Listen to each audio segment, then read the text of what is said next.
Alright, quickly, how to solve recurring jamming issues and battery issues on the Dewalt Framing Nailer. Usually you just got to use a larger battery that's fully charged. Okay, that's the only way it's ever going to happen. And traditionally you've got your 3 to 5 amp hour batteries. The 2 amp hour batteries like these, you pretty much don't use except for like 5 or 6 nails on relatively soft wood. You got to use the 3 to 5 amp hour batteries. This is a 4 amp hour battery that I used in a demonstration a couple years ago when I bought a nail gun to replace one that was stolen. And during a demonstration, the video was using a really good high definition camera. I didn't want to redo the video, and I thought, well, screw it. We'll keep the part in there where the nails kind of misfired into some wood, pallet wood. Didn't go all the way. You see comments in a video and somebody says, hey, you're an idiot for going to a demonstration without a fully charged battery. Hey, you know what? It's a tool that I bought. It's a tool that I'm doing a review on. This is not a free gimme from the company that I was getting paid to make them look good. So it is what it is. If you don't have those batteries, if you're using that format of battery, you don't have it fully charged, it's not going to give you good performance on a nail gun. If you want to solve a lot of those problems, the frequent jamming, the bent nails, the not really full penetration, the newer models on the nail gun do have some adjustments, and those adjustments are underneath here.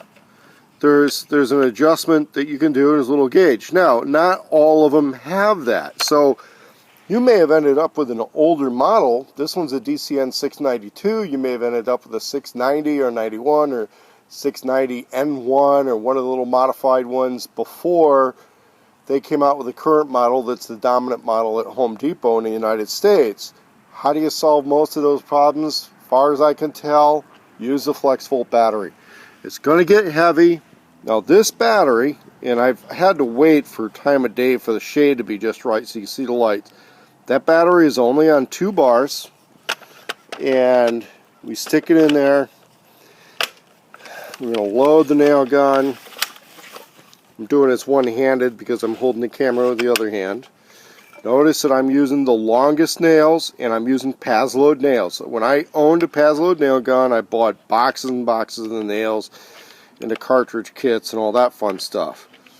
When I bought my first Dewalt, I sold the Paslode to some guy on Craigslist who was a professional carpenter on union job sites where everybody had to have the same thing, and the company pays for the nails. Okay, so I gave him the gas cartridges. I said, great, here's some gas cartridges. I'm keeping all my nails because they work just fine in the Dewalt. Only 2 bars on this. We've got this lumber.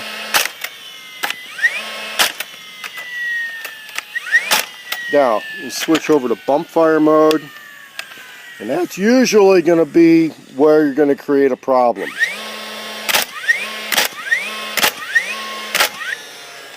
Alright, now, that was moving, which means I got a side fire because I'm dealing with some scrap wood. But everybody knows that you really can't use these on bump fire mode very well. Well, and especially not with big nails. There I'm doing repeated bump fire because there's sufficient power to run the whole nail gun out of a Flexvolt battery. So it really does matter. Okay, it really does matter. It's going to give you full performance. It turns this thing into a big heavy beast, but it gives you real capability with the Dewalt cordless framing nailers.